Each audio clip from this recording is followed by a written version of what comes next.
மானுடம் வெல்லும் என்ற தலைப்பில் நம்முடைய உரையாற்ற இருக்கின்ற பேராசிரியர் புவனேஸ்வரி அவர்களுக்கு பொன்னாடை போர்த்த விநாயகர் டிராவல்ஸ் ராதாகிருஷ்ணன் அவர்களை அன்போடு அழைக்கிறோம்.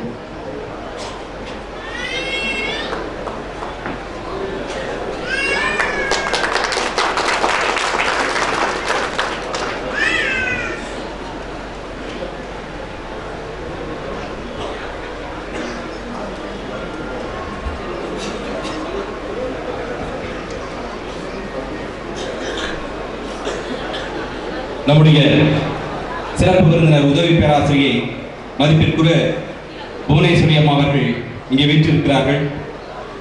திருச்சி பெரியார் ஈவேரியார் கல்லூரியில் பொருளியல் துறையில் பேராசிரியராக இருந்து மாணவர்களுக்கு கல்வி போதித்துக் கொண்டிருக்கிறார். அதனை விட சிறந்த பேச்சாளர் என்பதற்காகவே 2 முறை தங்கப் பதக்கம் பெற்ற பெண்மணி. காஷ்மீர், பஞ்சாப், கர்நாடகாவில் நூலகராக பணிபுரிந்த அனுபவம் இவருக்கு உண்டு. கார்கில் போர் நடந்த சமயத்திலும் அருகாமையில் நூலகராக இருந்து போர்ச்சூழலை உணர்ந்த ஒரு மாபெரும் வீரமங்கையாக இருக்கிறார். சன் தொலைக்காட்சி அரட்டை அரங்கத்தில் சிறந்த பேச்சாளராக தேர்ந்தெடுக்கப்பட்டவர். 150க்கும் அதிகமான மேடைகளில் பேசியவர். என்றென்றும் மக்கள் சிந்தனையில் உரத்த கருத்துக்களை பதிவு செய்கிற வல்லாண்மை படைத்த பேச்சாளர் இப்போது பெரம்பலூர் புத்தக திருவிழாவின் மேடையில் வீற்றிருக்கிறார். உங்கள் கரவொலி இசையோடு அவர் சிந்தனை கருத்தரங்கம் தொடங்குகிறது.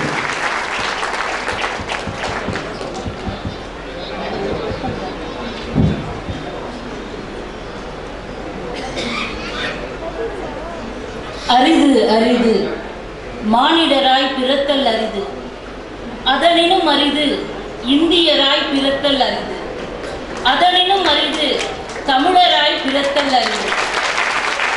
உங்கள் அனைவரையும் பார்த்த பிறகு எனக்கு தோன்றுகிறது, அரிது அரிது பெரம்பலூர் வாசியாய் வாழ்தல் அரிது என்று தோன்றுகிறது. பேரன்பு மிக்க பெரியோர்களே, தாய்மார்களே, சகோதர சகோதரிகளே, மாணவர்களே, இந்த நிகழ்ச்சியை ஏற்பாடு செய்திருக்கும் நகர வர்த்தக சங்கத்தை சார்ந்தவர்களே, இந்த உலகில் உங்களை தவிர அனைத்தும் உயிரற்றவை என்று போற்றக்கூடிய இளைய சமுதாயமே, உங்கள் அனைவருக்கும் எனது அன்பான மாலை வணக்கம். நான் உட்கார்ந்து பேசுவதற்கு தயவு செய்து மன்னிக்கவும்.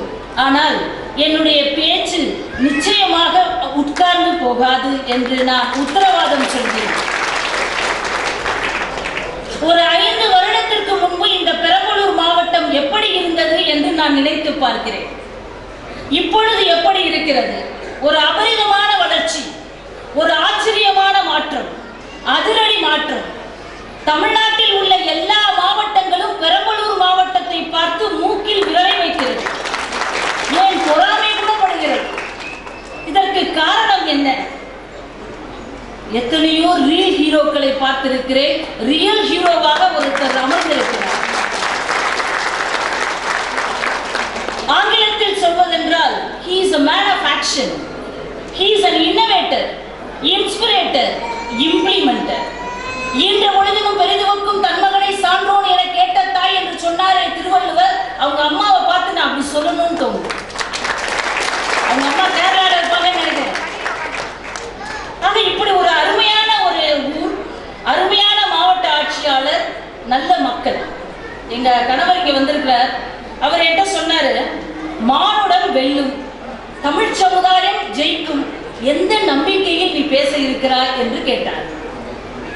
எத்தனையோ பொழுதுபோக்கு விஷயங்கள் எல்லாம் இருக்க அத்தனையையும் விட்டுவிட்டு இந்த அறிவு திருவிழாவிற்கு வந்திருக்கின்ற பெரம்பலூர் மக்களை பார்க்கும் போது நிச்சயமாக மானுடம் ஜெயிக்கும், மானுடம் வெல்லும், தமிழ் சமுதாயம் ஜெயிக்கும் என்று நான் உறுதியாக நம்புகிறேன்.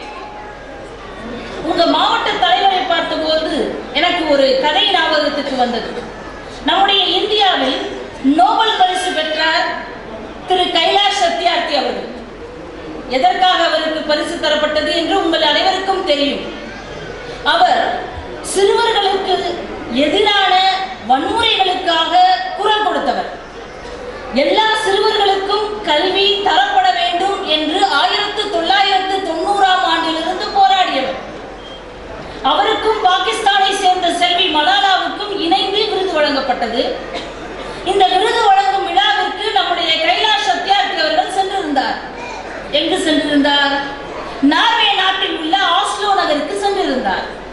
அங்கு நடந்த அந்த பிரம்மாண்டமான அந்த விருது வழங்கும் விழாவில் அவர் சொன்ன ஒரு குட்டி கதையை கேட்டு அங்கு இருந்த அந்த மக்கள் கிட்டத்தட்ட ஒரு 5 நிமிடம் கைத்தட்டி ஆரவாரம் செய்தார்களாம். அந்த கதையை நான் சொல்கிறேன். அந்த கதையில் உங்களுடைய மாவட்ட ஆட்சியாளரும் வருகிறார். என்ன கதை அது? கைலாஷ் சத்யார்த்தி அவர்கள் பேச ஆரம்பிக்கிறார். அனைவருக்கும் வணக்கம் என்று சொல்லிவிட்டு அவர் பேச ஆரம்பிக்கிறார். சிறுவர்களுக்கு ஆதரவான போராட்டத்தில் தன்னந்தனியே நிற்கும் நான் என்ன சாதித்து விட முடியும் என்று எப்போதும் சந்தேகம் கொண்டது இல்லை. அடர்ந்த காடு திடீரென தீப்பற்றிக் கொள்கிறது. காட்டில் உள்ள விலங்குகள் எல்லாம் வெளியே ஓடி வருகின்றன. விலங்குகளின் மரண ஓலம். காட்டின் ராஜாவான சிங்கமும் அலறி அடித்துக் கொண்டு வெளியே வருகிறது. எதிர்த்தால் போல ஒரு சின்ன பறவை பறந்து வருகிறது. அதை பார்த்தவுடன் சிங்கம் சட்டென்று நின்று விடுகிறது. ஏய் பறவையே, உனது உயிரை காப்பாற்றிக் கொள்ள ஓடு, நீ இங்கே என்ன செய்கிறாய் என்று கேட்டது.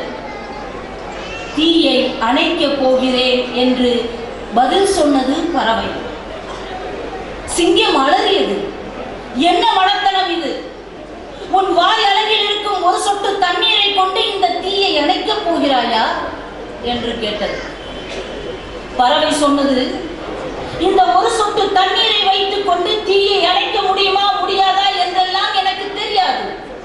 ஆனால் தீயை அணைக்க என்னால் முடிந்ததை நான் முயற்சி செய்வேன். என்னுடைய பங்களிப்பு இதுதான் என்று சொல்லி அந்த தீயை நோக்கி பறந்து சென்றது அந்த பறவை. அந்த பறவையினுடைய நல்ல எண்ணம், லட்சியம், மக்களுக்காக ஏதாவது செய்ய வேண்டும் என்ற ஆசை. அந்த பறவையை போன்று உங்களுடைய மாவட்ட ஆட்சியாளர் இந்த பெரம்பலூரில் இருக்கிறார். ஏதோ நீங்கள் எல்லாம் புண்ணியம் செய்திருக்கிறீர்கள், அதனால்தான் ஒரு நல்ல ஆட்சியாளர் இங்க இருக்கிறார். ஏன்னா தமிழ்நாட்டில் எத்தனையோ ஆட்சியாளர் இருக்காங்க, ஆனா பேர் கூட தெரியாது. ஆனா இந்த டாக்டர் தரேசா வந்து எல்லாருக்கும் தெரியும். ஆட்டோகிராஃப் வாங்க நிறைய பேர் வராங்க. நம்ம தமிழ்நாட்டில் சினிமா நடிகர்கள்ட்ட மட்டும்தான் ஆட்டோகிராஃப் வாங்குவாங்க. ஆனா இன்னைக்கு மாவட்ட ஆட்சியாளர்கிட்ட பிள்ளைங்க வந்து வாங்கிக்கிட்டே இருக்காங்க. ஒரு மிகப்பெரிய விஷயம். நிச்சயமா இந்த நல்ல மனிதர்கள் நிறைந்திருக்கின்ற சபையில் சொல்கிறேன், தமிழ்ச்சாதி அமரச்சாதி அல்ல, தமிழ்ச்சாதி ஜெயிக்கின்ற சாதி. நிச்சயமாக நம்முடைய மானுடம் வெல்லும். இந்த புத்தக திருவிழா, இந்த அறிவு திருவிழாவில் நாம் ஒரு நிமிடம் புத்தகத்தை பற்றி யோசித்து பார்க்க வேண்டும். நீங்கள் எல்லாம் புத்தகத்திற்காக எவ்வளவு அலைந்து திரிந்திருப்பீர்கள். ஒரு மனிதன், அவன் பிரெஞ்சு நாட்டை சேர்ந்தவன். அவனுடைய பெயர் ஜோனல் டிக்கன்ஸ். அவன் எவ்வளவு தூரம் அலைந்திருக்கிறான் தெரியுமா? கிட்டத்தட்ட 12 வருடங்கள் 16,000 கிலோமீட்டருக்கும் அதிகமாக ஒரு புத்தகத்தை தேடி அலைந்திருக்கிறான். அது என்ன புத்தகம்? புரோக்கன் தி ஹில் என்ற ஒரு புத்தகம். அந்த புத்தகம் எதை பற்றியது? பிரெஞ்சு பழங்குடியினரிடம் தொடங்கிய முதல் கிளர்ச்சியை பற்றியது அந்த புத்தகம். அந்த புத்தகத்தினுடைய ஒரு பிரதி எங்கோ யாரிடமோ இருக்கிறது என்பதை கேள்விப்பட்டு கிட்டத்தட்ட 12 ஆண்டுகள் அந்த மனிதர் அலைந்து திரிந்திருக்கிறார். கடைசியாக ஒருவரிடம் அவர் கண்டுபிடித்து விட்டார். ஆனால் அந்த நேரத்தில் அவர் பலவற்றை தொலைத்திருந்தார். வாழ்க்கையில் குடும்பம், சந்தோஷம், வயது, பணம் என்று ஏகப்பட்ட விஷயங்களை தொலைத்திருந்தார். ஆனால் அந்த புத்தக பிரதியை ஒருவரிடமிருந்து அவர் வாங்கிய நேரத்தில் அவர் என்ன சொன்னார் தெரியுமா? இந்த நிமிடம் உலகத்திலேயே மகிழ்ச்சியான மனிதன் நான் தான். இந்த மகத்தான பிரதியை வருங்கால தலைமுறைக்கு தந்துவிட்டு நான் செத்துவிட்டால் இதைவிட வேறு சந்தோஷம் என்ன இருக்க முடியும் என்று சொன்னார். வளமொழிச்சான் அருமையாக சொன்னார். மைனராக இருந்த சமுதாயம், மைனராக இருந்த மானுடம் புத்தகங்களின் அறிமுகத்துக்கு பிறகுதான் மேஜராகியது என்று சொன்னார். ஜார் மன்னர்களுடைய ஆட்சியில் தும்முவதற்கு ஒரு ஏழை தொழிலாளி எவ்வளவு கஷ்டப்பட்டான் என்ற துயரத்தை சொன்ன ஒரு சிறுகதை தான் ரஷ்ய புரட்சிக்கு ஒரு மிகப்பெரிய பங்கை ஆற்றி இருக்கிறது.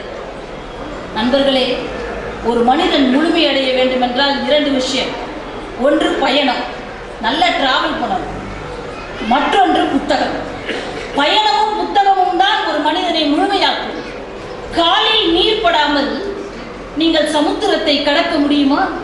காலில் நீர் படாமல் நீங்கள் சமுத்திரத்தை கடக்க முடியுமா? முடியும். விமானத்தில் சென்றால் நீர் படாமல், காலில் நீர் படாமல் கடக்க முடியும். ஆனால் கண்ணீர் இல்லாமல் யாராவது வாழ்க்கையை கடந்து சென்று விட முடியுமா? முடியாது. வாழ்க்கையில் துக்கங்கள் நேரும், சோகங்கள் நேரும், வருத்தங்கள் நேரும். அந்த எல்லா சமயத்திலும் அதிலிருந்து மீள்வதற்கு ஒரே வழி அறிவு. அந்த அறிவை தரக்கூடிய பெட்டகம் புத்தகம். புத்தகத்தை வாசிப்பவனால் தான் வாழ்க்கையை நேசிக்க முடியும். ஒரு அறிஞன் சொன்னான், வாசிக்காத நாட்கள் எல்லாம் சுவாசிக்காத நாட்கள் என்று சொன்னான். சிங்கப்பூர்ல பாத்தீங்கன்னா வருஷத்துல ஒரு மாசம் முழுசும் படிக்கிறான். அமெரிக்கால ஒவ்வொரு வருஷமும் 10 புக்கை தேர்வு செய்து இலவசமா வச்சுட்டு மக்கள்கிட்ட கொடுக்குறாங்க. ஆஸ்திரேலியால தினமும் மதிய இடைவேளையில புத்தகத்தை வாசிக்கிறாங்க. ஆனா நம்ம எங்க வாசிக்கிறோம்? யோசித்து பாருங்கள். அறிஞர் அண்ணாவை அமெரிக்காவில் மருத்துவ சிகிச்சைக்காக, அறுவை சிகிச்சைக்காக ஒரு மருத்துவமனையில் அனுமதிக்கப்பட்டிருந்தார். அவருக்கு அறுவை சிகிச்சைக்கான நாள் குறிக்கப்பட்டது. அறிஞர் அண்ணா கேட்டார், இதை ஒரு நாள் தள்ளி போடக்கூடாதா? உடனே அமெரிக்க மருத்துவர் சிரித்துக் கொண்டே கேட்டார், அண்ணா, நீங்கள் பகுத்தறிவுவாதி ஆயிற்று, நீங்களுமா நல்ல நாள் கெட்ட நாள் எல்லாம் பார்க்கிறீர்கள் அப்படின்னு கேட்டார். உடனே அண்ணா சொன்னார், நான் ஒரு புத்தகத்தை படித்துக் கொண்டிருக்கிறேன், அதை முடிப்பதற்கு இன்னும் ஒரு நாள் தேவைப்படுகிறது. அறுவை சிகிச்சைக்கு பிறகு என்ன நடக்கும் என்று எனக்கு தெரியாது. ஒருவேளை நான் இறந்து விட்டால் அந்த புத்தகத்தை படிக்காமலேயே இறந்து விடுவேன் அல்லவா என்று சொன்னார். பகத்சிங்கை தூக்கில போடுறாங்க. வெள்ளைக்காரன் வந்து அழைக்கிறார், வா வா. பகத்சிங் சொல்கிறார், இந்த புத்தகத்தில் இன்னும் சில பக்கங்கள் இருக்கின்றன, படித்து முடித்து விட்டு வருகிறேன் என்று சொல்கிறார். உடனே வெள்ளைக்காரன் சொல்கிறான், நீ ஏன் சாக போற, இப்ப என்ன படிப்பு? உடனே பகத்சிங் சொல்கிறார், என்னை சாகும் போது முட்டாளாக சாக சொல்கிறாயா என்று கேட்கிறார் பகத்சிங். யோசித்து பாருங்கள், மரணத்தை குறித்து கூட கவலைப்படாத மனிதர்கள், பெரியவர்கள், அறிஞர்கள் வாழ்ந்தது நம்முடைய தமிழ்நாடு. நம்முடைய இளைய சமுதாயம் இங்கே நிறைவே நிற்கிறார்கள். அவர்களை பார்த்து நான் சொல்கிறேன், இளமை என்பது சிந்தனையோடு செயல்படும் திறமை உடையது இளமை. யூத்னா சாதாரண விஷயம் இல்லை. Youth is power, youth is love, youth is leadership, youth is the voice of the nation, youth is the wealth of the nation. அதனாலதான் பாரதி வேற யாரையுமே கூப்பிடலையே. யாரை கூப்பிட்டார் பாரதி? ஒளிபடைத்த கண்ணினாய் வா வா வா, உறுதி கொண்ட நெஞ்சினாய் வா வா வா, எதிரிலா வளர்த்தினாய் வா வா வா, ஒளி இருந்த நாட்டிலே நின்றேறும் உதய ஞாயிறு ஒப்பவே இளைய பாரதத்தினாய் வா வா வா என்று இளைஞர்களை பார்த்து கூப்பிட்டார். ஏன்னா அவ்வளோ நம்பிக்கை. இன்னைக்கு இளைஞர்கள் எப்படி இருக்கிறான்? எங்க காலேஜில் பசங்கள்கிட்ட நீங்க பேசுனீங்கன்னா ஜெயிக்கவே முடியாது சார். பொங்கல் அப்போ ஒரு பையன் கேட்டான், மேடம் பொங்கலுக்கு ட்ரெஸ் வாங்கிட்டீங்களா? இல்லப்பா இன்னும் வாங்கல. மேடம் உங்களுக்கு சாமுத்திரிகா பட்டு, காஞ்சி பட்டு, ஆரணி பட்டு, தர்மாபுரம் பட்டு, எங்களுக்கு சோகப்பட்டு, வேதனைப்பட்டு, வருத்தப்பட்டு, அவமானப்பட்டு. நான் ஒரு நிமிஷம் அசந்து போயிட்டேன். ஏன்னா பசங்க அந்த அளவுக்கு பேசலாம். ஒரு பொண்ணு ரொம்ப டல்லா உட்காந்து, ஏமா உடம்பு சரியில்லையா? ஆமாம். டாக்டர்கிட்ட போலையா? மேடம் நான் ஒன்று சொன்னா நீங்க சிரிப்பீங்க. இல்லை சிரிக்கலை, சொல்லு. அந்த பொண்ணு சொல்லுது, கடவுளுக்கு நம்மளை பிடிக்கலைன்னா டாக்டர்கிட்ட அனுப்புறாரு, டாக்டருக்கு நம்மளை பிடிக்கலைன்னா கடவுள்கிட்ட அனுப்பிச்சிருவாங்க. யோசித்து பாருங்க இன்னைக்கு எப்படி பேசுறாங்கன்னு. ஒரு பொண்ணு கல்யாணத்துக்கு இன்விடேஷன் வைக்க வந்துச்சு. நான் உடனே கேட்டேன், என்னம்மா சமைக்கலாம் பழகிட்டியா? அவர் தான் மேடம் சாப்பிட பழகிக்கணும். பிள்ளைங்க யூத் இன்னைக்கு ரொம்ப ஸ்ட்ராங்கு. நம்மளாம் அந்த காலத்தில் இப்படிலாம் நமக்கு பேச தெரியாது. இன்னைக்கு உள்ள பிள்ளைங்க ரொம்ப நல்லா பேசுறாங்க. பெரிய பிள்ளைங்க வேணாம், சின்ன பையன். என்னோட 5 வயசு பையன் இங்கே உட்காந்துருக்கான். அவன்கிட்ட நேற்று அவன் படம் வரைஞ்சிட்டு இருந்தான். அப்போ நான் சொன்னேன், சரத் சாமிக்கு முன்னாடி காலை நீட்டி படம் வரையாத, காலை மடக்கு. உடனே அவன் சொன்னான், அம்மா போன வாரம் என்ன சொன்னீங்க? என்ன சொன்னேன் மறந்துட்டேன். என்ன சொன்னேன்? சாமி எல்லா இடத்துலையும் இருக்காருன்னு சொன்னீங்கல்ல. ஆமா, இப்போ சொல்லுங்க சாமி எங்க இல்லைன்னு. நான் காலை நீட்டுறேன். பதில் சொல்ல முடியல சார், பதில் சொல்ல முடியல. ஒரு பையன் முத கடற்கரையை பார்க்குறான். அவன் அப்பாட்ட கேட்குறான், அப்பா இவ்வளோ தண்ணியை இங்கே யாருப்பா கொட்டினா? அவங்க அப்பாவுக்கு பதில் சொல்ல முடியல. சாமி தான்ப்பா. ஓ சாமி தானா? நிற்கிறான். ஒரு அலை வந்து அவனுடைய கால்களை நனைக்கிறது. அவங்க அப்பா சொல்றார், அந்த அலை வந்து கால்களை நனைத்தவுடன் அவனுடைய முகத்தில் ஒரு பரவசம். அது எப்படி தெரியுமா இருந்தது? அலையை விட, அந்த அலையை உருவாக்கிய கடலை விட, அந்த கடலை உருவாக்கிய கடவுளை விட மிக அழகான ஒரு பரவசம் அந்த 4 வயது சிறுவனுடைய முகத்தில் ஏற்பட்டது. வா போலாம் அப்பா சொல்றார். அந்த பையன் சொல்றான், அப்பா ஒரு நிமிஷம்பா ப்ளீஸ்பா என்று சொல்லிக் கொண்டே இருக்கும் போதே ஒரு பெரிய அலை வந்து அவனை முழுவதுமாக நினைக்கிறது. வாயில் நுழைந்த தண்ணீரை கொப்பளித்துக் கொண்டே அவன் சொல்கிறான், அப்பா சாமியை திட்டுப்பா. ஏன்? சாம்பார்ல உப்பு கொஞ்சம் அதிகமா போனாலே நீ அம்மாவை திட்டுவியே, இவ்வளவு உப்பு இந்த தண்ணியில கொண்டு போட்டிருக்காரே, இந்த சாமியை நீ திட்ட வேணாமாப்பா.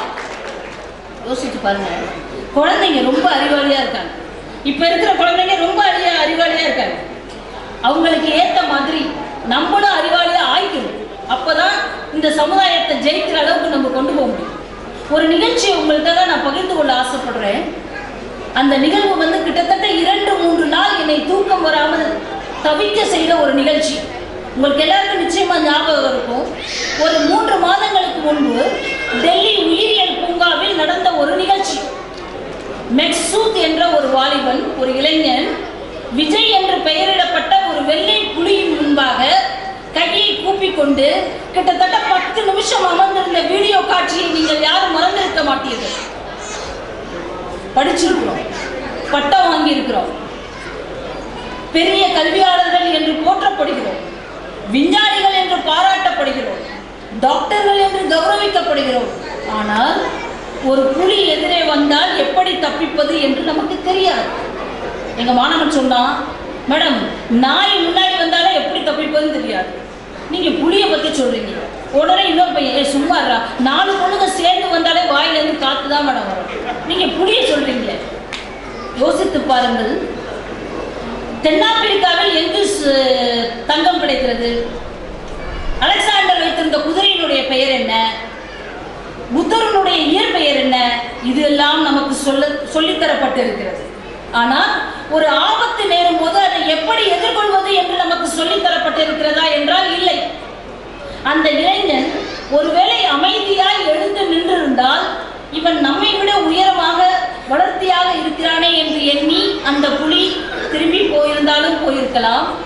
ஏனென்றால் அந்த புலி பசிக்காக அவனை கொல்லவில்லை.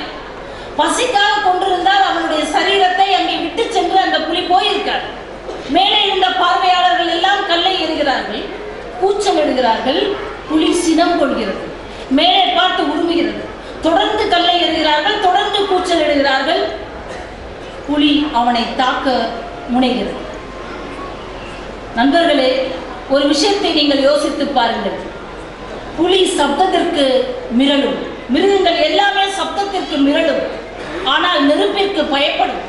யாராவது ஒரு பார்வையாளர் தன்னுடைய சட்டையை கழற்றி நெருப்பை பற்ற வைத்து அந்த இளைஞனுடைய அருகில் தூக்கி வீசி எறிந்திருந்தால் அந்த புலி நெருப்பிற்கு பயந்து ஓடி சென்றிருக்கும். அந்த இளைஞன் தன் கீழே கிடந்த மண் துகள்களை அள்ளி அந்த புலியினுடைய கண்ணில் சற்று வீசி இருந்தால் புலி நிலைகுலைந்து தடுமாறி அந்த இடத்தை விட்டு நகர்ந்து போயிருக்கும். தெரியாது, நமக்கு எதுவுமே தெரியாது. இதே டெல்லியில தானே ஒபாமா வந்தப்ப 180 கேமரா வச்சீங்க. ஏன் அந்த உயிரியல் பூங்காவில் அட்லீஸ்ட் ஒரு 4 கேமரா வச்சிருக்க கூடாதா சார்? இவ்வளவு கொடிய விலங்குகள் இருக்கக்கூடிய இடத்துல ஒரு 4 கேமரா போட்டு அந்த கேமராவை கண்காணிக்க ஒரு ஆள் போட்டிருக்க கூடாதா? 10 நிமிஷம் அந்த இளைஞன் போராடின போது அந்த கேமராவை பார்த்து யாராவது ஒருத்தர் கன் எடுத்து வந்து அந்த புலியை சுட்டுக்க கூடாதா? ஒரு இளைஞனுடைய உயிர் போய்விட்டதே, சும்மாவா? அவங்க பெற்றோர்கள் எவ்வளவு கஷ்டப்பட்டு வளர்த்திருப்பாங்க, எவ்வளவு கண்ணீர் விட்டிருப்பாங்க. யோசித்து பார்க்க வேண்டிய கேள்வி. நம்முடைய நாட்டில் நமக்கு நிறைய விஷயங்கள் தெரியாது.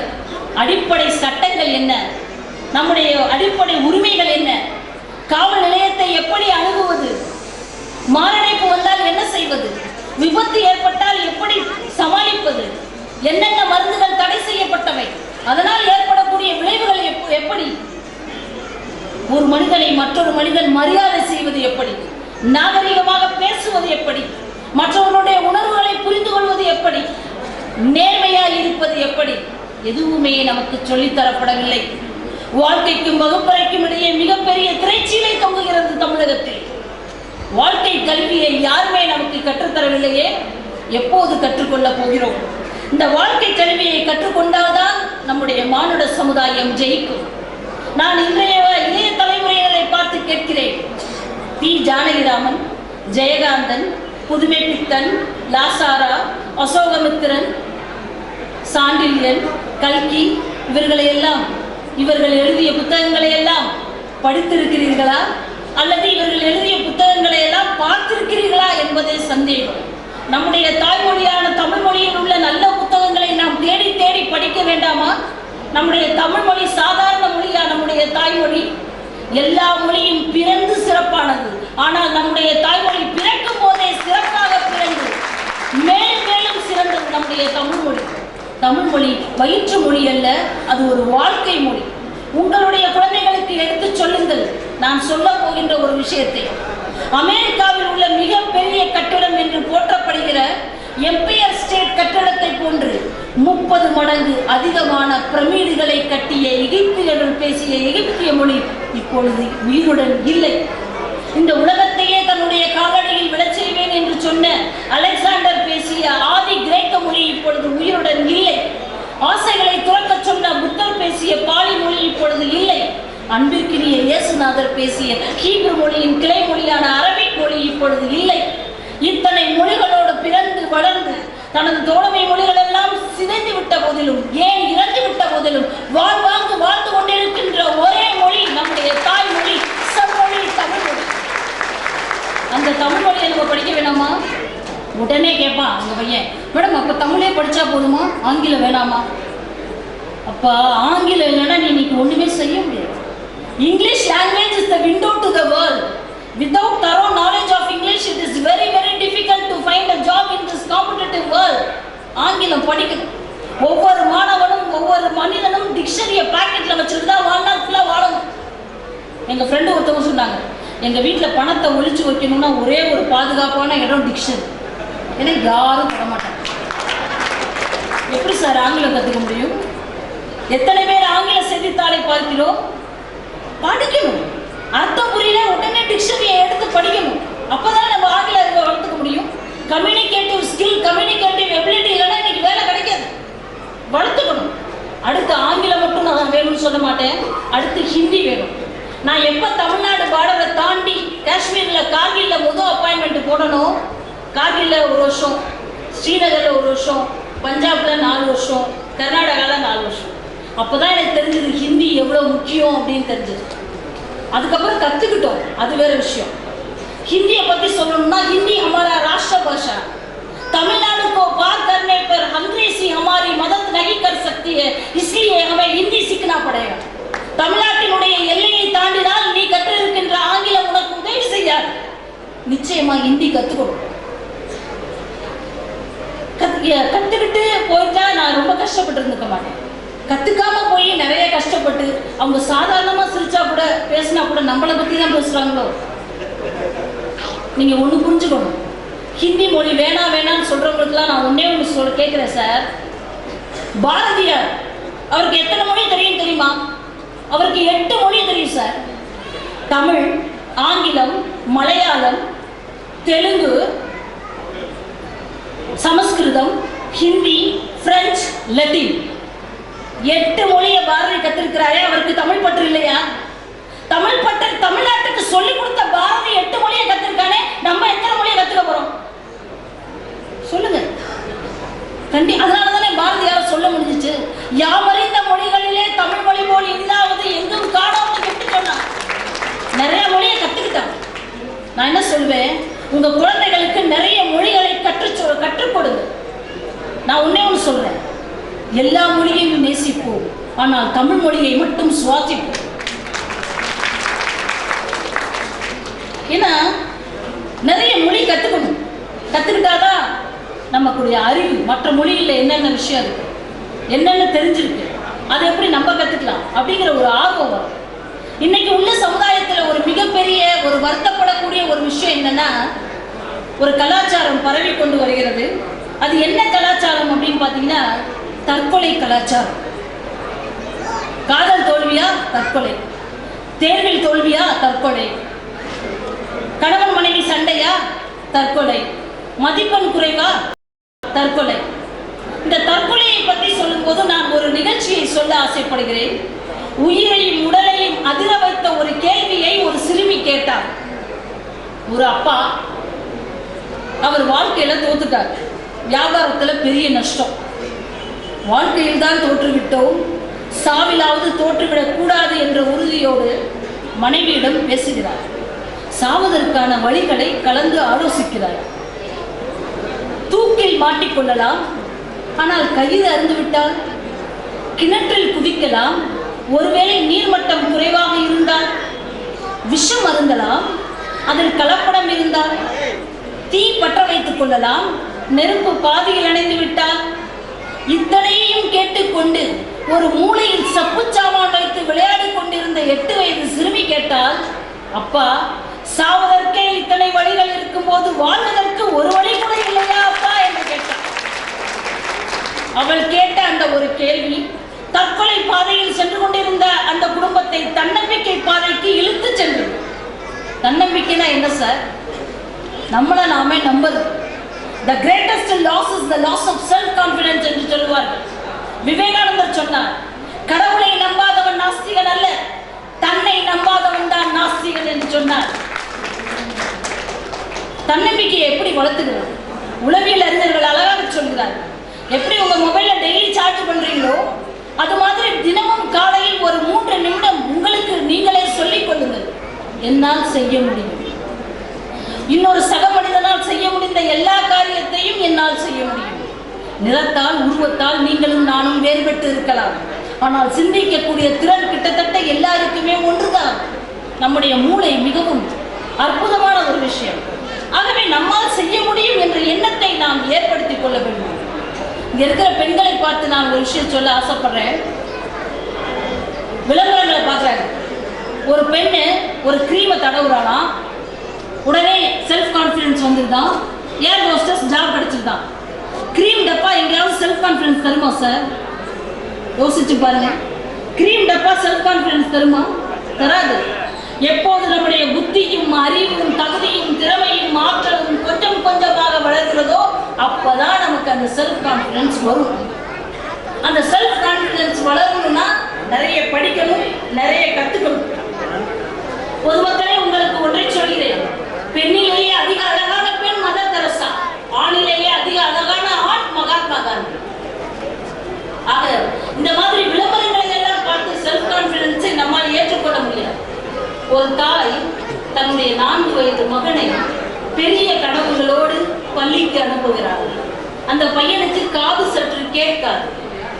சில மாதங்களுக்கு பிறகு அந்த குழந்தையினுடைய ஆசிரியர் ஒரு கடிதத்தை கொடுத்து அனுப்புகிறார்.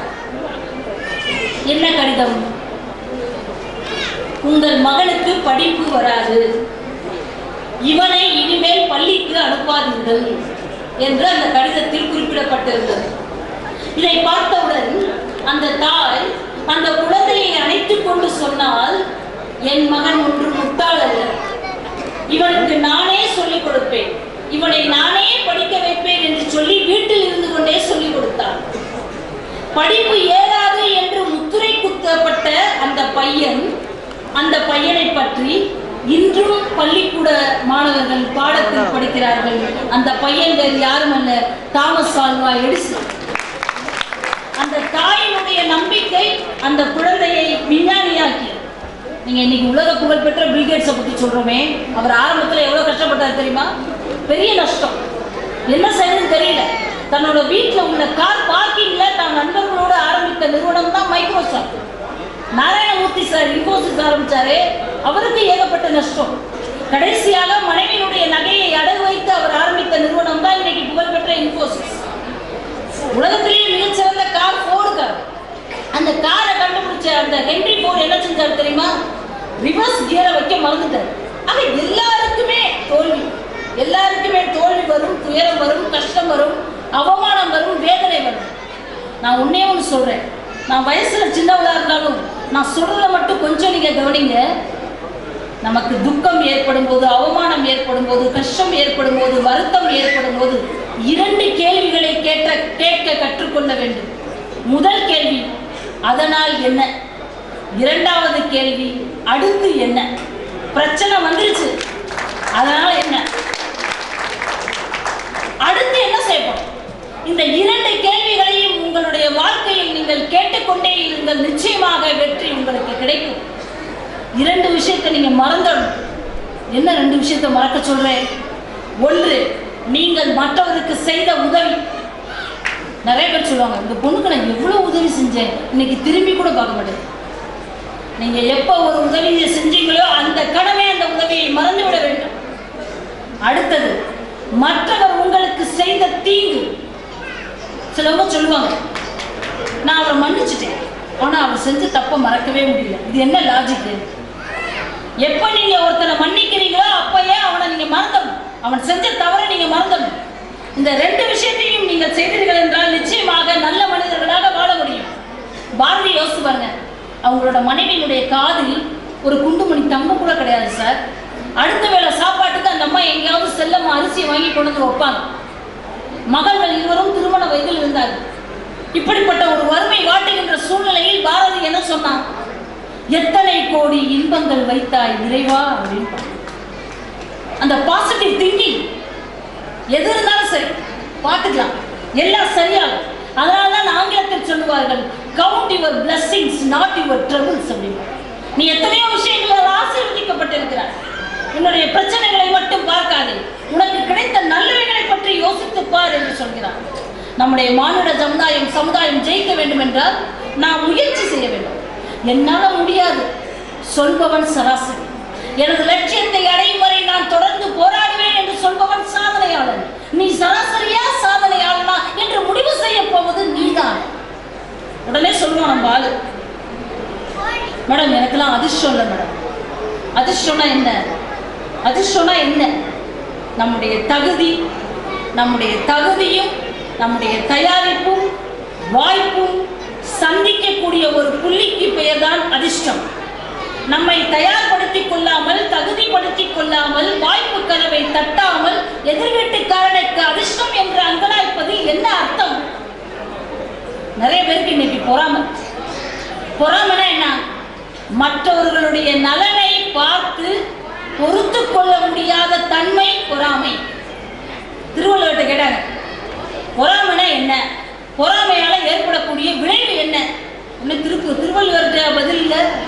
அவர் சொன்னார், ஒருத்தர் பொறாமைப்பட்டா என்ன நடக்கும் தெரியுமா? என்ன நடக்கும்? அந்த வீட்டில் உள்ள மகாலட்சுமி தன்னுடைய அக்காவை கூப்பிட்டு, இந்த அட்ரஸ்ல நான் இனிமேல் இருக்க மாட்டேன், நீ தான் இருக்கணும் அப்படின்னு சொல்லிட்டு போயிடுவா. அக்கா யாரு? மூதேவி. பொறாமைப்படலாமா? படவே கூடாது. பொறாமைங்கிற எண்ணமே நம்ம மனசுல வரக்கூடாது. அடுத்து சிலவங்க சொல்லுவாங்க, எனக்கு நேரம் சரியில்லை, அதனால ஜாதகம் பார்த்தாங்க, வீட்டில் நேரம் சரியில்லை, அதனால நான் சும்மா இருக்கேன்.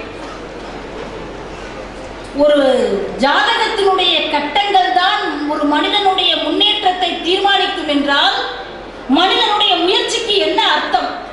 மனிதனுடைய கடின உழைப்பிற்கு என்ன அர்த்தம்? திருவள்ளுவர் சொன்னாரே, தெய்வத்தால் ஆகாதது எனினும் முயற்சி தன்மை வருத்த கூலி தரும் சொன்னாரே. தெய்வமே உன்னை கைவிட்டாலும் போதும்பா, கவலைப்படாது, நீ முயற்சி செய், அந்த முயற்சி உன்னை காப்பாற்றும் சொன்னாரே. அதை நம்ம செய்ய வேணாமா? அதிர்ஷ்டத்தின் மச்சம் எது? உழைப்பின் உச்சம் தான் அதிர்ஷ்டத்தின் மச்சம். இதை நம்ம நம்பணும். உழைப்புனா என்ன சார்?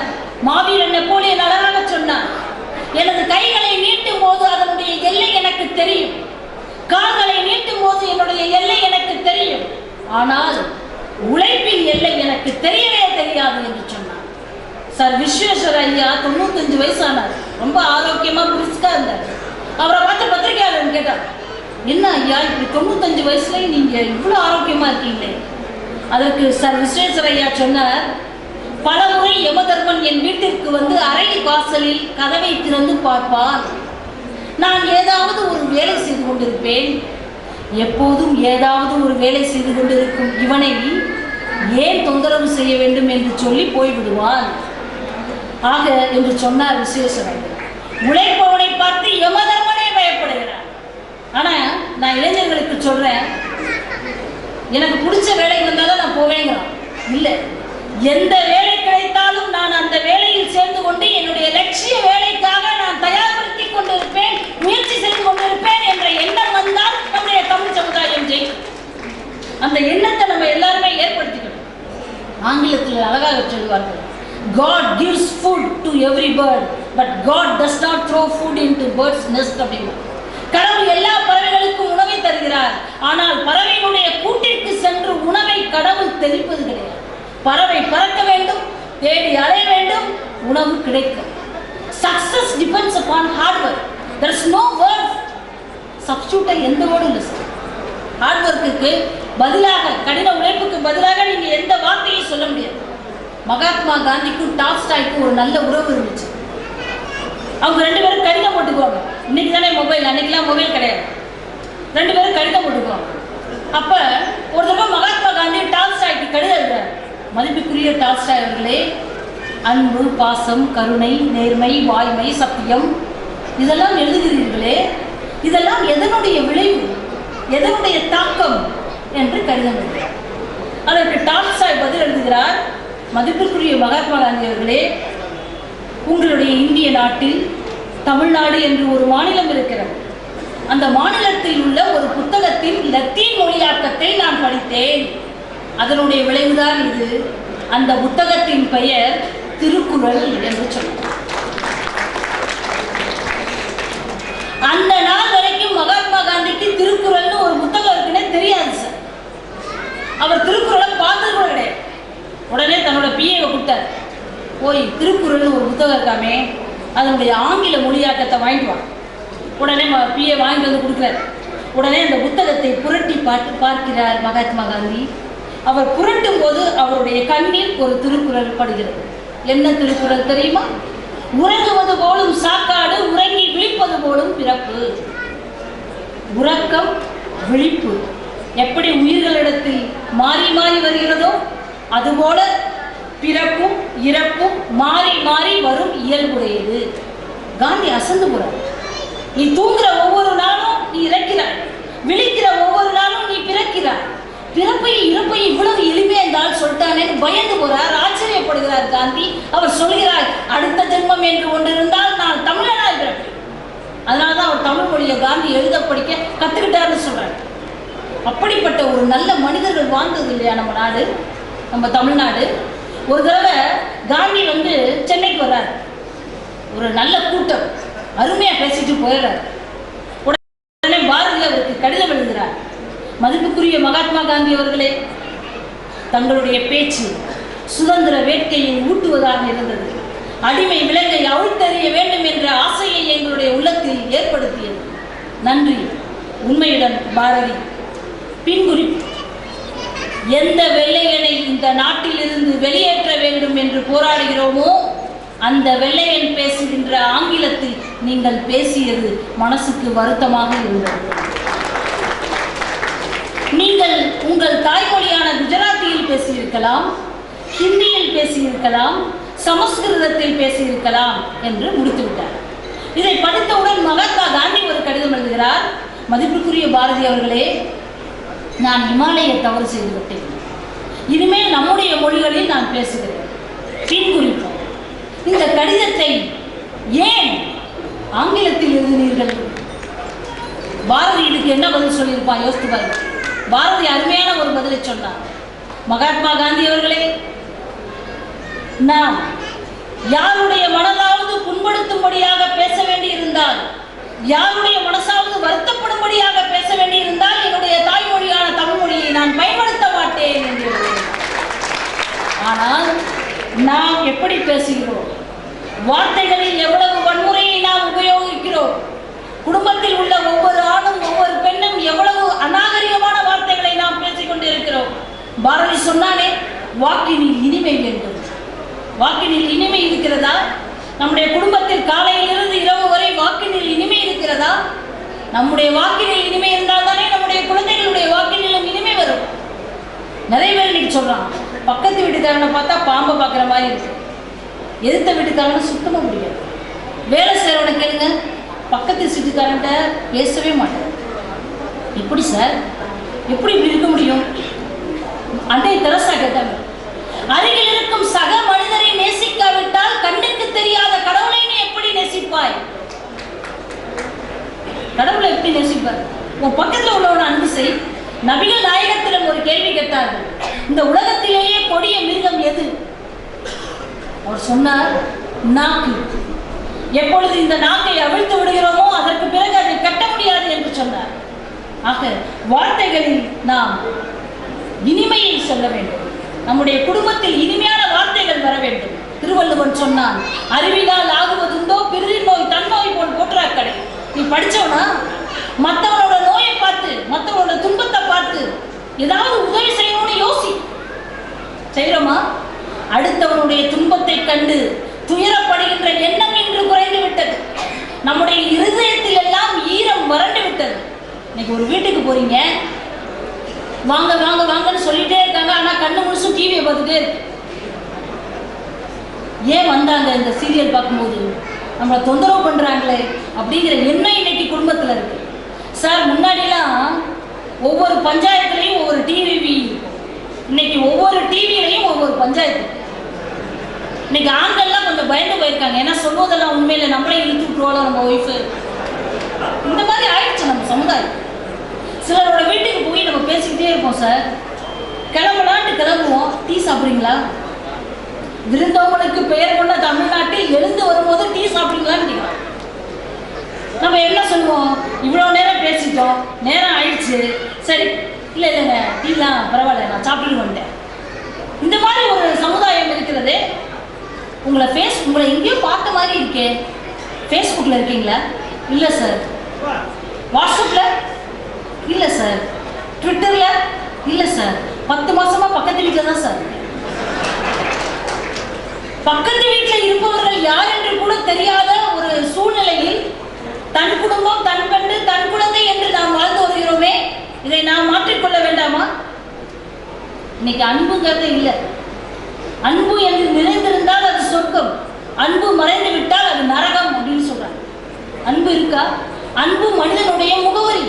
ஆனால் இன்று பெரும்பாலான மனிதர்கள் முகவரி ஏற்று திரிகிறார்கள். நீங்க யார்கிட்டயாவது உங்க வீடு எங்க இருக்கு, அட்ரஸ் என்ன கேட்டா சொல்ல மாட்டேங்கிறாங்க. எங்க வீட்டுக்கு வந்துருவாங்களோ, இமெயில் ஐடி தரேன் மேடம். பயம். யாரையும் இன்னைக்கு வீட்டுக்கு கூப்பிட்டு ஒருவேளை சோறு போடுறதுக்கு நம்ம தயங்குறோம். நம்முடைய தமிழ் சமுதாயம் அப்படி மாறிடுச்சு. அன்பான ஒரு சமுதாயமா இருந்தது, இன்னைக்கு மாறிடுச்சு. சில மனிதர்களோட முகத்தை பார்த்தாலே பயமா இருக்கு.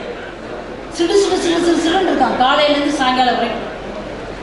புன்னகை வைரமுத்து அழகாக சொல்லுவார், உங்களுடைய நண்பர்களுக்கு புன்னகையை கொடுங்கள், எதிரிகளுக்கு பூக்களை கொடுங்கள் அப்படின்னு சொல்லுவார். 5 வினாடி புன்னகை ஒரு புகைப்படத்தையே அழகாக்கும் என்றால் எப்போதும் புன்னகை உங்களுடைய வாழ்க்கையை அழகாக்காதா? ஏன் நம்ம புன்னகையோடு இருக்க மாட்டேங்கிறோம்? யோசிச்சு பாருங்க. நல்ல ஒரு ஸ்மைலிங்கா, ஸ்மைல் காஸ்ட் நத்திங். அதே மாதிரி நீங்கள் பாராட்டவும் மாட்டோம். Sir, you are looking smart today, நீங்கள் இன்னைக்கு ரொம்ப நல்லா இருக்கீங்க, you have done a good job. இன்னைக்கு பாராட்டுறதுங்கிற எண்ணம் வர்றதே கிடையாது.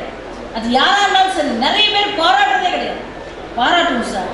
உற்சாகமான வார்த்தைகள், ஊக்குவிக்கக்கூடிய வார்த்தைகள் நம்முடைய வாயிலிருந்து வரணும். இன்னைக்கு நம்மளாம் எப்படி இருக்கோம்? வேஷம் போட்டுட்டு இருக்கோம். நான் ஒரு கவிதையை சொல்கிறேன். நான் எனது அறியாமையை ஒப்புக்கொண்டேன், அறிவில்லாதவள் என்றார்கள். நான் அமைதியாக இருந்தேன், அகங்காரி என்றார்கள். நான் என்னுடைய உணர்வுகளை ஒருமுகப்படுத்தினேன், இதயம் இல்லாதவள் என்றார்கள். நான் என்னுடைய இயலாமையை ஒப்புக்கொண்டேன், எதற்கும் லாயக்கற்றவள் என்றார்கள். நான் தெரியாததை தெரிந்ததாக, புரியாததை புரிந்ததாக, அறியாததை அறிந்ததாக, முன்னால் சிரித்து பின்னால் பழித்து வேஷம் போட்டேன், இவளல்லவோ பெண் என்றார்கள். இப்படிதான் இன்னைக்கு வேஷம் போடுவாங்க. என்னைக்கு அந்த வேஷத்தை, அந்த மாஸ்க கிழிச்சு எரிஞ்சிட்டு ஒரு உண்மையான மனுஷனா நம்ம வாழ்வோம். இந்த கொடுக்கணுங்கிற மனசை இன்னைக்கு குறைஞ்சு போச்சு. ஒரு ஞானி இருந்தார். அவரு ஒரு தண்ணீர் குழாய்க்கு அருகில் ஒரு சாமி, ஒரு துறவி இருந்தார். அவர் கையில ஒரு வாட்டர் பாட்டில் வச்சிருப்பாரு, பக்கத்துல ஒரு தட்டு வச்சிருப்பாரு. பேசவே மாட்டார், யார்கிட்டையும் பேச மாட்டார். போக வர்றவங்க யாராவது சாப்பாடை இந்த தட்டில் போட்டுட்டு போவாங்க, அதை தான் அவர் சாப்பிடுவார். யார்கிட்டையும் பிச்சையே கேட்க மாட்டார். அப்படிப்பட்ட அந்த ஞானி ஒரு நாள் அசந்து அப்படியே உட்கார்ந்துருக்காரு. அப்போ ஒரு அம்மா, ஒரு வயதான அம்மா ஒரு பிரெட்டு பாக்கெட்டை வாங்கி அந்த தட்டில் போடுறாங்க. ஒரு பிரெட்டு பாக்கெட் அந்த தட்டில் விழுகிறது. அந்த சாமி எதையோ யோசனையில் இருக்கார். உடனே அருகில் இருந்த ஒரு நாய் ஓடி வந்து அந்த பிரெட்டை கவிட்டு அந்த நாய் ஓடுது. உடனே இந்த ஞானி, இந்த துறவி எழுந்து அந்த நாயை துரத்துகிறார். நாயும் ஓடுகிறது, ஞானியும் ஓடுகிறார். மக்களுக்கெல்லாம் கோபம். என்னடா இந்த சாமியார் ரொம்ப நல்லவர் நினைச்சோம், ஒரு நாய் பிரெட்டை தூக்கிட்டு ஓடுது, இவரை தூக்கிட்டு ஓடுறாரே தண்ணி பாட்டில் அப்படின்னு நினைச்சிட்டு பார்க்குறாங்க. இந்த தண்ணி பாட்டிலையும் தூக்கிக்கிட்டார், தட்டையும் தூக்கிக்கிட்டார். அந்த நாய் பின்னாடியே ஓடுறார். ஒரு இடத்துல போய் அந்த நாய் வேற வழி இல்லாமல் மூச்சு வாங்கி அந்த பிரெட்டை கடிச்சு சாப்பிடுது. அப்போ அந்த ஞானி சொல்றார், இவ்வளோ அவசரமாக இந்த பிரெட்டை சாப்பிட்டா தொண்டை அடைச்சிக்காதா, இந்த தண்ணி குடி அப்படின்னு தட்டில் தண்ணியை ஊற்றி அந்த நாய்க்கு வைக்கிறார். இதுதான் சார் தர்மம், இதுதான் அந்த கொடுக்கணுங்கிற மனசு. மகாகவி பாரதியாருக்கு அவர் ஃப்ரெண்டு ஒருத்தர் கோட்டும் பட்டு அங்கவஸ்திரமும் வாங்கி கொடுத்தாரு. பாரதி, இதை நீ அணிந்து கொண்டு நடந்து வா, உன்னை நான் பார்த்து, உன் அழகை பார்த்து, உன் கம்பீரத்தை பார்த்து நான் சந்தோஷப்பட வேணும்னு சொல்றார். பாரதி அந்த கோட்டை வாங்கி போட்டுக்கிறார், பட்டு அங்கவஸ்திரத்தை தோல் மேல போட்டுக்கிறார். அப்படி வாசப்படிக்கு வெளியில வரார். வந்தா ஒரு ரிக்ஷாக்காரன் போயிட்டு இருந்தான். இது பாண்டிச்சேரியில் நடந்ததான். அந்த ரிக்ஷாக்காரன் பாரதியை பார்த்து கேட்குறான், என்ன நைனா ட்ரெஸ்ஸு பூச்சா இருக்கு, சோக்கா இருக்கு அப்படின்னு சொல்லி சிரித்து கொண்டே போகிறார். உடனே பாரதி சொல்கிறார், ஏய் பாண்டியா, பாரதி எல்லோரையும் பாண்டியா என்று தான் அழைப்பாரா, ஏய் பாண்டியா இங்கே வா. அந்த ரிக்ஷாக்காரன் ரிக்ஷாவை நிறுத்திவிட்டு வருகிறார். தன்னுடைய கோட்டை கலட்டுகிறார். அந்த ரிக்ஷாக்காரனுக்கு போடுறாரு, பட்டு அங்கவஸ்திரத்தையும் அவர் மேலே போடுறாரு. இப்போ நீ போ அப்படிங்கிறார். ரிக்ஷாக்காரனுக்கு அதிர்ச்சி, ஆச்சரியம், மகிழ்ச்சி, சந்தோஷத்தோடு அந்த ரிக்ஷாக்காரன் நகர்ந்து செல்கிறான். அவர் ஃப்ரெண்டு சொல்கிறார், பாரதி, நான் உனக்கு தானே கோட்டு அங்கவஸ்திரமும் வாங்கி கொடுத்தேன், நீ இப்படி போய் ரிக்ஷாக்காரனுக்கு கொடுக்கலாமா? உடனே அதுக்கு பாரதி சொல்கிறார், ஓய், எனக்கு வாங்கி கொடுக்க நீர் இருக்கிறீர், இந்த ரிக்ஷாக்காரனுக்கு கொடுக்க இந்த தமிழ்நாட்டில் என்னை தவிர வேறு யார் இருக்கிறார் என்று சொன்னார். யோசிச்சு பாருங்க, பாரதியே கோட்டை ஏன் போட்டார்னா உள்ளார நிறைய கிழிசல் இருக்குமா, அதை மறைக்கதான் கோட்டு போட்டார். அப்படிப்பட்ட ஒரு சூழ்நிலையில் ஒரு புதிய ஆடை கிடைத்த போது அதை மற்றவங்களுக்கு கொடுக்கணுங்கிற அந்த மனசு இருக்கு பாருங்க, அந்த மனசு நமக்குலாம் வருதா? பீமன் கேட்டா கிருஷ்ணன், என்ன இந்த கர்ணனை எல்லாரும் தலையில தூக்கி வச்சுட்டு ஆடுறீங்க, கர்ணன் பெரிய தானம் செய்கிறான், தர்மம் செய்கிறான்னு, நாங்களாம் செய்ய மாட்டோமா? உடனே கிருஷ்ணன் சிரிக்கிறார். பீமா இங்கே வா, கூட்டிட்டு போறார். ஒரு பெரிய தங்கமலையை உருவாக்குறார். இந்த தங்கமலையை இன்னைக்கு சாயங்காலம் சூரியன் அஸ்தமனம் ஆகிறதுக்கு முன்னாடி நீ தானமாக கொடுத்துரு சொல்லிட்டு வந்துறார். உடனே பீமன் தன்னுடைய கடாயுதத்தால் தோண்டி தோண்டி எடுத்து போகிறவர்கள் வருகிறவர்கள் எல்லாரையும் அழைத்து தர்மம் செய்கிறார். சாயங்காலம் ஆயிடுது. கிருஷ்ணன் வர்றார். என்ன பீமா, என்ன செய்தாய்? கிருஷ்ணா, கால்வாசி மலையைத்தான் நான் கொடுத்திருக்கிறேன். கிருஷ்ணர் சிரித்து கொண்டே சொல்கிறார், நாளை இதே நேரம், நாளை காலை இங்கே வா என்று சொல்லி கர்ணனையும் அழைத்து கொண்டு கிருஷ்ணன் வருகிறார். பீமனுக்கு உருவாக்கிய மலையை விட ஒரு பெரிய தங்க மலையை கர்ணனிடம் உருவாக்கி சொல்கிறார், கர்ணா, இந்த மலையை நீ சாயங்காலம் சூரியன் அஸ்தமானம் ஆவதற்கு முன்பு தர்மமாக கொடுக்க வேண்டும் என்று சொல்கிறார். கர்ணன் ரொம்ப எளிமையாக தலையை ஆடுகிறார். கிருஷ்ணன் சொல்லிவிட்டு நகர்கிறார். கர்ணன் சுற்றி முற்றும் பார்க்கிறார். ஒரு வயதான முதியவர், ஏழை முதியவர் சென்று கொண்டிருக்கிறார். கர்ணன் சொல்கிறான், முதியவரே இங்கே வாருங்கள். வருகிறார் முதியவர். இந்த தங்கமலை முழுவதும் உங்களுக்கே, தானமாக எடுத்துக்கொள்ளுங்கள் என்று சொல்கிறார். கிருஷ்ணர் திரும்பி பார்க்கிறார். பீமனை பார்த்து சொல்கிறார், பீமா, எண்ணி எண்ணி கொடுப்பது தர்மம் அல்ல, வெட்டி வெட்டி கொடுப்பது தர்மம் அல்ல, அப்படியே கொடுப்பதுதான் தர்மம். அதனால்தான் அவன் கர்ணன் என்று சொல்கிறார். உங்கள் எல்லோரையும் நான் பார்த்து ஒரே ஒரு விஷயம் கேட்கிறேன். பளபளக்கும் ஆடையோடு, உயர்ந்த விலை மதிப்பு உள்ள ஆபரணங்களோடு அமர்ந்திருக்கும் கடவுளுக்கு எவ்வளவோ காசு செலவு செய்கிறீர்களே, உங்கள் வீட்டிற்கு அருகில் கஷ்டப்படும் மாணவர்களுக்கு ஏதாவது செய்யக்கூடாதா? குரு பயிற்சி 700 ரூபா அனுப்புறீங்க வீடு பக்கத்தில் உள்ள குருவுக்கு நீங்க ஒண்ணுமே செய்ய வேணாம் சார். குரு பயிற்சிக்கு 700 ரூபா செய்யாதீங்க. பக்கத்துல இருக்கிறவங்க யாராவது ஒரு பிள்ளைக்கு யூனிஃபார்ம் வாங்கி கொடுங்க, உங்களுக்கு குரு நிறைய சாதக பலனை தருவார். நம்ம மாத்திக்கணும், நம்ம மனசை மாத்திக்கணும். எல்லாரும் முடிஞ்சது என்ன, ஒரு 100 ரூபாய் கொடுக்க முடியுமா? அடுத்தவனுக்கு, கஷ்டப்படுறவனுக்கு கொடுங்க. அதனால தானே சொன்னாங்க ஏழையின் சிரிப்பில் இறைவனை காணலாம்னு சொன்னாங்க. நம்ம செய்கிறோமா? இப்போ ஒரு படம் வந்திருக்கு, உங்களுக்கு ஹிந்தி தெரிஞ்சிருந்தா அந்த படத்தை பார்த்துருப்பீங்க. PKன்னு ஒரு படம், அமீர் கான் நடித்த படம், அருமையாக இருந்தது. மதத்தின் பெயரால் எவ்வளவு அநியாயங்கள் நடக்கிறதுங்கிறத காமிக்கிறான். எல்லா மதம், இந்து, கிறிஸ்டியன், முஸ்லீம், புத்த மதம், எல்லா மதத்துலையும் என்னென்ன அநியாயம், என்னென்ன மூட நம்பிக்கை. இந்த படத்துக்கு 250 கோடி லாபம் கிடைச்சிருக்கா சார். நான் அந்த ஹிந்தி படத்தை நாங்கள் பார்த்தோம், ஏன்னா ஹிந்தி தெரிஞ்சனால. நான் ஒன்றே ஒன்று தான் சொல்லுவேன், இந்த 250 கோடி லாபமும் நம்முடைய தந்தை பெரியாருக்கு தான் போயிருக்கணும். இன்னைக்கு தான் PKன்னு ஒரு படத்தை எடுத்து இவ்வளோ பண்டா காமிக்கிறான் நார்த் இந்தியன். ஆனால் இந்த படத்தில் வர கருத்துக்களை எல்லாம் பல வருடங்களுக்கு முன்பு நம்மளுடைய தந்தை பெரியார் சொல்லிட்டேன். நீங்கள் அந்த படத்தை பாருங்க, நிச்சயமாக தமிழ் மொழியாக்கம் வரும், அப்போதான் நீங்கள் பார்ப்பீங்க. பெரியார்கிட்ட ஒருத்தன் கேட்டான், ஏன்னா நான் பெரியார் ஈவேரா கல்லூரியில் வேலை பார்க்குறதுனால பெரியாரை ரொம்ப பிடிக்கும்.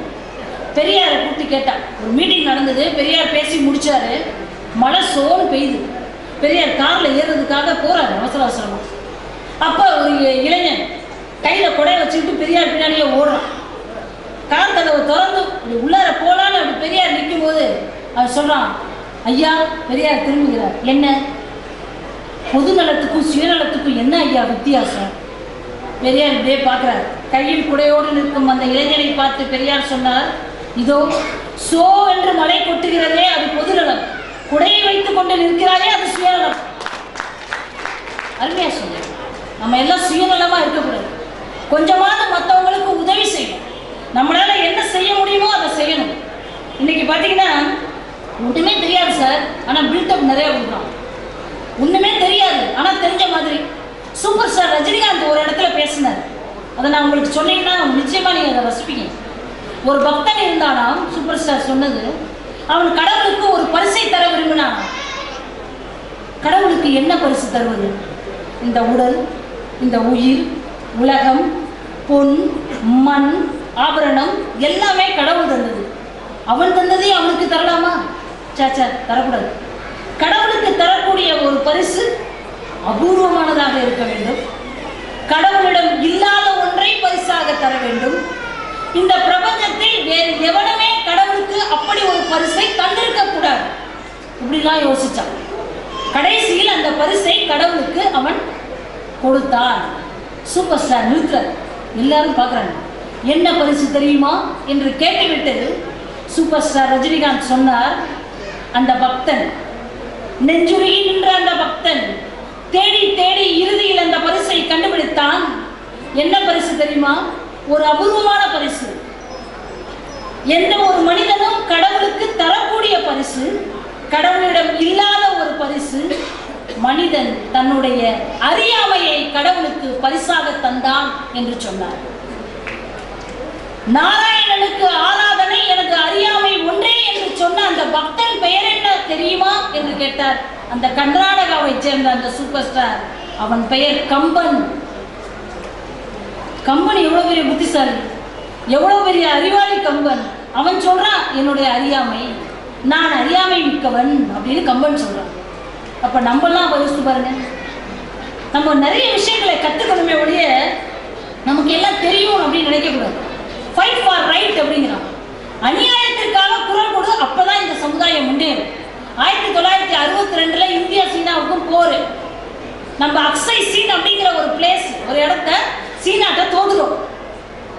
உடனே அன்னைக்கு பார்லிமெண்ட்ல நேருகிட்ட விவாதம், பிரதமராக இருந்த நேருகிட்ட விவாதம், ஏன் இந்த இடத்த நீங்க தோத்தீங்க?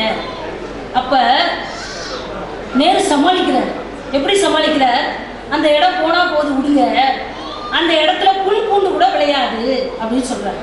உடனே ஒரு காங்கிரஸ் எம்பி, அவர் பேரு மகாவீர் தியாகின்னு பேரு, அந்த காங்கிரஸ் எம்பி எழுந்து நின்று சொல்றார். அந்த காங்கிரஸ் எம்பி எழுந்து நின்று சொல்றார், பிரதமர் நேரு அவர்களே, உங்களுடைய தலையில் கூட முடி வளரவில்லை, அதற்காக உங்களுடைய தலையை வெட்டி அடுத்தவர்களுக்கு கொடுத்து விடலாமா என்று கேட்கிறார். இன்னைக்கு ஒரு எம்பி பிரைம் மினிஸ்டரை பார்த்து கேட்பானா? அந்த தைரியம், அந்த துணிச்சல் நம்ம எல்லாருக்கும் வரணும். இங்கே சீக்கிரமாக போகணுமா, அதனால என்னை சீக்கிரமாக பேச முடிக்க சொல்கிறாங்க. நான் கிட்டத்தட்ட ஒரு 3 நிமிஷத்தில் நான் பேசி முடிச்சிடறேன். பீஷ்மர் முள்படுக்கையில் படுத்திருந்ததற்கு காரணம் என்ன தெரியுமா? அவர் பாவங்களை எல்லாம் பொறுத்து கொண்டு பார்த்து கொண்டு இருந்ததுதான். அதனால எங்கெல்லாம் அநியாயம் நடக்கிறதோ அங்கெல்லாம் நம்ம குரல் கொடுக்கணும். இங்கே அமர்ந்திருக்கிற பெண்களை பார்த்து நான் சொல்கிறேன், தாலியை விற்று கழிவறை கட்டினால் ஒரு பெண் செய்து படித்தோம். தாலியை விட கழிவறை தான் முக்கியம் என்று எப்போது ஒரு பெண்ணுக்கு உணர்வு வந்ததோ, விழிப்புணர்வு வந்ததோ, அப்போதே அந்த பெண் உண்மை பெண்ணாகிறார். பெண்ணுனா ஆண்களை வெறுப்பதோ ஆண்களை எதிர்ப்பதோ அர்த்தம் அல்ல. பெண் இல்லாமல் ஆணும் ஆண் இல்லாமல் பெண்ணும் செய்கின்ற பயணம் சந்தோஷமானது அல்ல. ஒரு பெண் தன்னை பொருளாதார ரீதியாக ஸ்திரப்படுத்திக் கொண்டு குடும்பம் முக்கியம் என்பதை புரிந்து கொண்டு தன்னுடைய ஆசைகளை புரிய வைக்க போராடி ஆணோடு கையிணைந்து செல்லக்கூடிய பயணம்தான் நிச்சயமாக இனிமையாக இருக்கும். விட்டு கொடுத்த யாரும் கெட்டு போனது இல்லை. உலகத்திலேயே மிகப்பெரிய சந்தோஷம் விட்டு கொடுத்தல். நம்முடைய குடும்பத்தில் ஒருவருக்கொருவர் விட்டு கொடுத்தால் நிச்சயமாக அந்த குடும்பத்தில் சந்தோஷம் இருக்கும். இந்த இளைஞர்களுக்கு சொல்கிறேன், காதல் காதல் காதல் என்று இந்த நேரத்தில் படிக்கின்ற நேரத்தில் போகாதீர்கள்.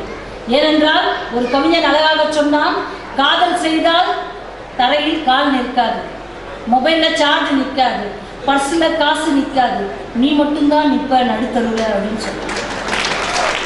அதனால படிப்புங்கிறது ரொம்ப ரொம்ப முக்கியம். மொபைல் போனுங்கிறது செய்திகளை பரிமாறிக்கொள்வதற்காக கண்டுபிடிக்கப்பட்ட ஒரு கருவி. ஆனால் இன்னைக்கு மொபைலில் எவ்வளோ நேரம் வேஸ்ட் ஆகுறாங்க, எவ்வளோ டைம் வேஸ்ட் ஆகுறோம். அது பொண்ணுங்க கில்லாடி மிஸ் கால் தான் கொடுக்கும், பேசவே பேசுறோம். இந்த பையன் தான் பாவம், அப்பா காசு செலவழிச்சுட்டே இருக்கும். செல்லும் கொடுத்து செல்லவும் கொடுத்து வளர்த்த ஆசை மகன் திருமணத்துக்கு பிறகு தொடர்பு இல்லைக்கு அப்பா. அதனால பார்த்து பழகணும், பார்த்து வரணும். அடுத்து அதே மாதிரி இன்டர்நெட்டு எங்கோ இருக்கும் மனிதர்களை இணைய செய்கிறது இன்டர்நெட்டு. ஜப்பான்ல இருக்க ஒரு பொண்ணுக்கு அனுப்புறான் நம்ம பையன், dear baby happy birthday, I miss you. அவனை 10 மாசம் சுமந்து கஷ்டப்பட்டு வருத்தப்பட்டு வளர்த்து அவங்க அம்மாவோட பிறந்த நாள் தெரியுமாப்பா உனக்கு? தெரியாது. மாறணும். இந்த இளைஞர் சமுதாயம் மாறணும். மாணவர்களுக்கும் சரி மக்களுக்கும் சரி நான் சொல்லிக் கொள்கிறேன், பொதுமக்களே மாணவர்களே, நீங்கள் எல்லோரும் முத்துக்கள் நிறைந்த சமுத்திரம். நீங்கள் கிளிஞ்சல் பொறுக்க அலையக்கூடாது. நீங்கள் எல்லோரும் முத்துக்கள் நிறைந்த சமுத்திரம். நினைவில் வைத்துக் கொள்ளுங்கள். வந்த சூடு தெரியாமல் போவதற்கு நாம் ஒன்றும் திருடர் அல்ல.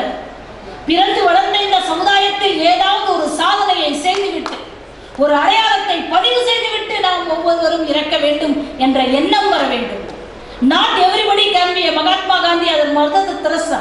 நம்மால் மகாத்மாவோ மதர் தெரசாவோ மாற முடியவிட்டாலும் பரவாயில்லை.